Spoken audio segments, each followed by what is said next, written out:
don't even eat with their fathers anymore, or their mothers. The family bond has been broken. It's an outcry for attention while kids are going to school with guns. Michael Jackson was one of the most photographed people in history. Cameras followed him almost everywhere he went. Yet for someone the whole world seemed to know, he was incredibly difficult to read. No matter what was happening around him, Michael usually kept his feelings to himself. Whether he was standing on a stage, sitting in an interview, or facing some of the hardest moments of his life, he rarely let his emotions take over. But every so often, something changed. There were moments when Michael opened up in a way people weren't used to seeing. Whether it was during an interview, a speech, or a performance, those moments revealed a side of him that usually stayed hidden. The minute it became the all-time best-selling albums in history in the Guinness Book of World Records. Overnight, they called me a freak. They called me a homosexual.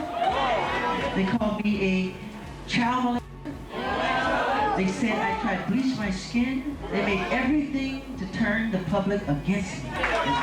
This was all complete conspiracy. You have to know that. Michael walks onto the stage to honor James Brown, who had inspired him long before he became a global star. As he begins speaking, it quickly becomes clear how much this person means to him. There isn't any performance here, just genuine admiration from someone who never forgot the people who shaped his journey. I couldn't refuse to give this award tonight because nobody has influenced me more than this man right here. And I'm happy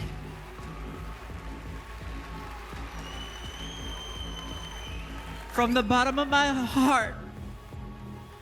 Since I was a child, at 6 years old, he was the one that I looked up to more than any other entertainer. Michael spoke about James Brown more than once, and every time the admiration was impossible to miss. You can hear how much respect he has, and it never comes across like a prepared speech. It feels genuine. Even after everything Michael accomplished, he never acted like he was above the people who inspired him. In moments like this, he's simply a fan showing appreciation for someone he never stopped looking up to. Ever since I was a small child, no more than like 6 years old, my mother would wake me no matter what time it was. I was sleeping, no matter what I was doing, to watch the television to see the master at work. And when I saw him move, I was mesmerized. I've never seen a performer perform like James Brown, and right then and there, I knew that was exactly what I wanted to do for the rest of my life because of James Brown. In a phone interview, an incredibly emotional Michael Jackson completely broke down while addressing the media storm surrounding his life. His voice cracked with raw pain as he passionately denied the allegations against him. It is a chilling, intensely personal moment where the king of pop sounds less like a global superstar and more like a deeply wounded human being pushing back against the world. I want to touch the world. I want to touch the heart, the emotions of the entire world. If it wasn't for children, I would throw in the towel. I would kill myself. I wouldn't care to live. They give me my inspiration. They inspire me. Everything I do, every song I write, the dance, everything that I do. They tried to use it against me, and it's just been so unfair, and I'm very upset about it, you know. I would slit my wrist before I would. Yeah. I could never, ever. As the interview continues, Michael keeps opening up. You can tell this isn't something he's comfortable talking about, but he doesn't avoid it either. I would love to live in London because I love it so much. It's just the press is so hard on me here, and I try to do so good. I go to their hospital, I give presents to the children. As soon as I leave, the next day they go, Wacko Jacko left the hospital and he ignored all the children, and it hurt my heart. The more he speaks, the more you can hear how much it affected him. There's frustration in his voice, but there's also real sadness. He's simply speaking from the heart and real emotions. Purposely, I flew Minnie Mouse and Mickey Mouse all the way from Euro Disney. I brought them with me to surprise the children. I brought quite almost straight up? Yeah, I brought bags of presents and everything, and I spent time with the kids, and they made fun of me. As everything around him continued to grow, Michael decided to speak for himself. You can feel how heavy this is. He looks exhausted. There's sadness on his face that's hard to ignore. Every pause and every expression makes it clear this isn't something he ever wanted to stand there and talk about. I will say that I am particularly upset by the handling of this mass matter by the incredible, terrible mass media. At every opportunity, The media has dissected and manipulated these allegations to reach their own conclusions. I ask all of you to wait and hear the truth before you label or condemn me. Don't treat me like a criminal. For someone who spent so much of his life avoiding public confrontations, seeing him face the cameras like this feels different. You aren't watching Michael Jackson the entertainer. You're watching a man trying to be heard at one of the hardest moments of his life. I have been forced to submit to a dehumanizing and humiliating examination by the Santa Barbara County Sheriff Department and the Los Angeles Police Department earlier this week. They served a search warrant on me which allowed them to view and photograph my body, including my penis, my buttocks, my lower torso, thighs, and any other area that they wanted. The warrant further stated that I had no right to refuse the examination or photographs, and if I failed to cooperate with them, they would introduce that refusal at any trial as an indication of my guilt. It was the most humiliating ordeal of my life. You can see the weight of everything he's carrying. There are moments where he pauses, almost as if he's trying to push through the emotion before continuing. Michael rarely let the public see him this vulnerable. He is standing in front of the world, trying to put an incredibly painful experience into words. And even after experiencing the indignity of this search, the parties involved were still not satisfied and wanted to take even more pictures. It was a nightmare, a horrifying nightmare. But if this is what I have to endure to prove my innocence, my complete innocence, so be it. As Michael brings his statement to a close, his tone begins to change. The frustration gives way to disappointment, and he ends up on something that had always meant a great deal to him. It's a quiet moment, but one that feels deeply personal. Throughout my life, I have only tried to help thousands upon thousands of children to live happy lives. It brings tears to my eyes when I see any child who suffers. I am not guilty of these allegations, but if I am guilty of anything, it is of giving all that I have to give to help children all over the world. It is of loving children of all ages and races. It is of gaining sheer joy from seeing children with their innocent and smiling faces. It is of enjoying through them the childhood that I missed myself. The interviews don't get any easier after that. This time, the interview takes a more direct turn. You can see how strongly Michael reacts. His answer comes without hesitation, and the emotion is obvious from the start. What is your response to the allegations that were brought by the district attorney in Santa Barbara that you molested this boy? Totally false. Before I would hurt a child, I would slit my wrists. I would never hurt a child. These are totally false. I was outraged. I could never do something like that. This is a kid you knew? Yes. How would you characterize your relationship with this boy? I've helped many, many, many children, thousands of children. Cancer kids, leukemia kids. This is one of many. Then the interviewer brings up one of Michael's past comments and asks him about what had been criticized for years. You can see the mood change again. He answers it directly, and he's clearly trying to explain how he sees it. You can tell he wants the audience to understand his point of view.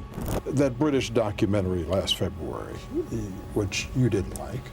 Yeah, I didn't like it. You said in that documentary that many children have slept in your bedroom. You said, Yes. and I'm going to quote here, "Why can't you share your bed? The most loving thing to do is to share your bed with someone." Yes. As we sit here today, do you still think that it's acceptable to share your bed with children? Of course. Of course, why not? In another interview, Michael takes on a subject that clearly frustrated him for years. From the moment it's brought up, you can tell this isn't something he's willing to brush aside. There's a firmness in the way he answers. Instead of joking or changing the subject, he confronts it head on. It's a different side of Michael than people were used to seeing. I've been living in that kind of life all my life. The tabloid press, that kind of press, not the press, the tabloid, the paparazzi, that type. I've been running for my life like that, hiding, getting away. You can't go that way because they're over there. And well, let's go this way. Pretend we're going that way and we'll go that way. Always control the press. You can't approve of everything. You can't invite them in again and again and then at a certain point close them out. Yes, you can. Well, how do you do that? What is that line? by doing that. This is their time for this, and this you should not do. You should not say he's an animal. Should not say he's Jacko. I'm not a Jacko. I'm Jackson. How do you feel when they call you Wacko Yeah, Jacko? Wacko Jacko. Where'd that come from? Some English tabloid. I have a heart and I have feelings. I feel that when you do that to me. It's not nice. Don't do it. I'm not a wacko. The conversation then takes a more personal turn. The interviewer suggests that Michael's appearance and lifestyle naturally attracted the attention he received. It's a direct question, and for a moment, you can tell she's challenging the way he saw the situation. I don't want this to sound insulting. I'm just going to be straight with you. But you are somewhat eccentric, to say the least. The way you dress, the way you look, it invites attention. The whole appearance as you are was larger than life, more extreme. You don't think that calls the paparazzi to you? No. No? No. Maybe I like to live that way. Maybe I like to dress that way. I don't want paparazzi, really. But if they come, be kind. Write the right kind thing to write. It's one of those interviews where Michael isn't trying to protect his image. For a few moments, he lets people see what really mattered to him, and it's probably one of the most honest answers he ever gave. The journalist's role or the press's role to be kind. To be kind? Because the press also sometimes has to look into things, be tough. It can't always be kind. What you saw what happened to Lady Diana. You tell me. There should be some boundaries, some kind of way. The star needs some space. Give him a chance to relax. He has a heart. He's human. Michael doesn't stop with his own experiences. He starts talking about parents, families, and the role they play in a child's life. The more he speaks, the clearer it becomes that this wasn't just another topic to him. It was something he cared about deeply and wanted more people to think about. Are we blind to the fact that our children are raging against the indifference, crying out against the abandonment, of thundering against the neglect? Heal the Kids is about doing something about making a difference and trying to help adults and parents realize that it is our power to change the world that our children live in. 2 children of my own, I know what it means to have to balance the demands of family and career. Later on, Michael turns his attention to something he cared deeply about: the challenges children are facing today. Michael doesn't hesitate to jump in. He answers with the same focus and passion that fans usually saw when he talked about music. It's a different side of Michael. Instead of defending himself or talking about his career, he's sharing his thoughts on something he believes affects everyone. They want love, they want to be touched, they want to be held. But they're busy off on their day job and they leave them at home on the computer and they're just doing all kind of crazy stuff, and that's destroying our world. We need to bond again. Seeing how strongly Michael feels about the subject, Martin Bashir asks him to explain why it means so much to him. His answer makes it clear that children meant everything to him. The way he talks about them shows how deeply he cared and why they were at the heart of so much of his life. Why does it mean so much to you? I'm just very sensitive to their pain, and I'm very sensitive to the family, the human condition, on that subject. It means a lot to me, and I want to help, do whatever I can to help that, Like I said before, and I'll say it 1,000,000 times, I'm not afraid to say it. If there were no children on this earth, if somebody announced all kids are dead, I would jump off the balcony immediately. Part of the reason Michael felt so strongly about children can be traced back to his own childhood. As he looks back on those years, he shares a memory that catches the interviewer by surprise. He stops him to make sure he heard him correctly, and Michael calmly continues, adding more detail without trying to soften what happened. Well, I didn't have it that hard because he used me as the example. It was like, do it like Michael. And he practiced us with a belt in his hand. And if you miss a step, expect to be... But that wasn't all. As Michael continues, more painful memories begin to surface. He doesn't try to hide them or change the subject. He simply keeps answering, even when it's clear these aren't easy memories to revisit. The more he shares, the easier it is to see why these memories never left him. Even years later, he remembers them with the same honesty, and that says more than anything else could. How often would he beat you? Too much. Would he only use a belt?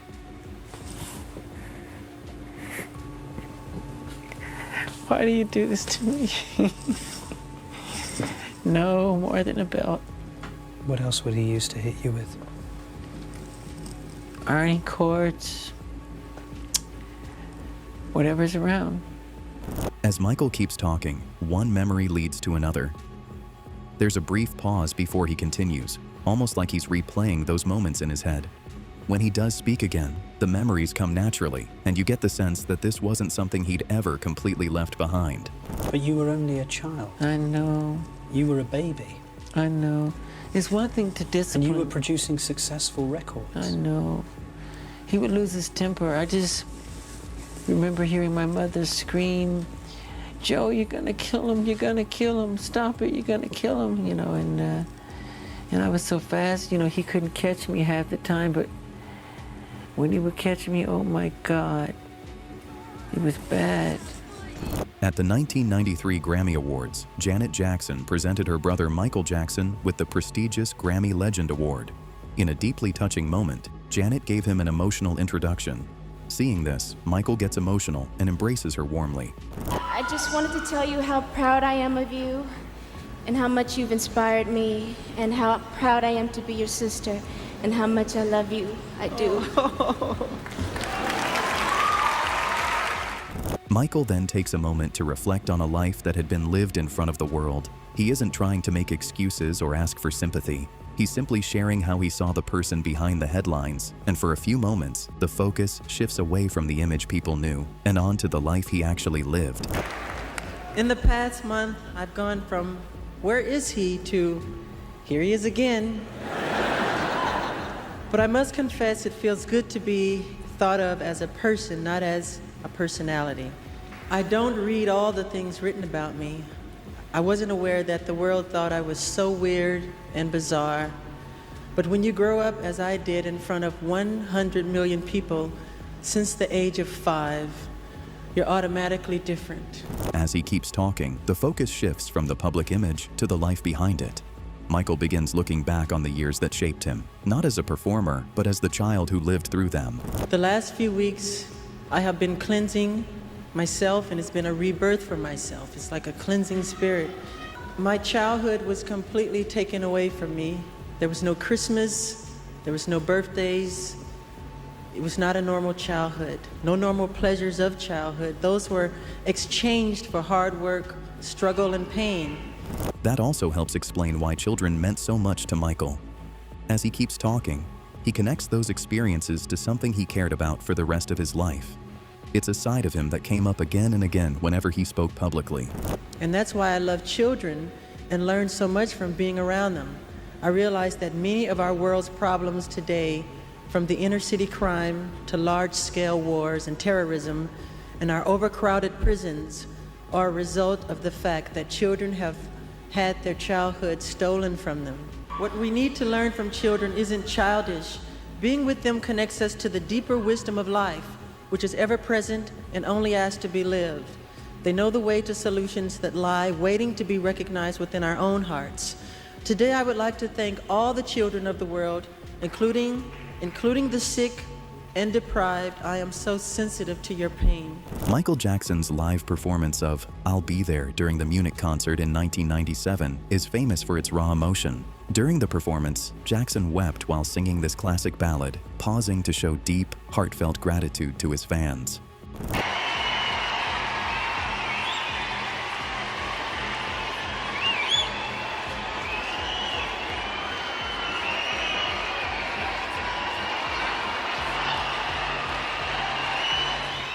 That wasn't the only performance where Michael seemed overwhelmed by the moment.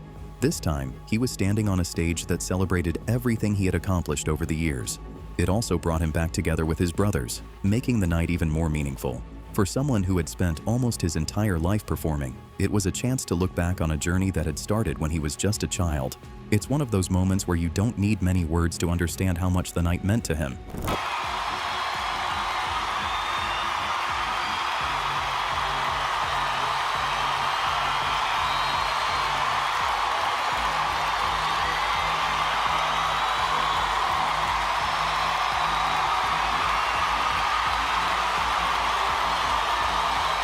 Don't forget to like, subscribe, and let me know in the comments which moment stood out to you the most. Thanks for watching.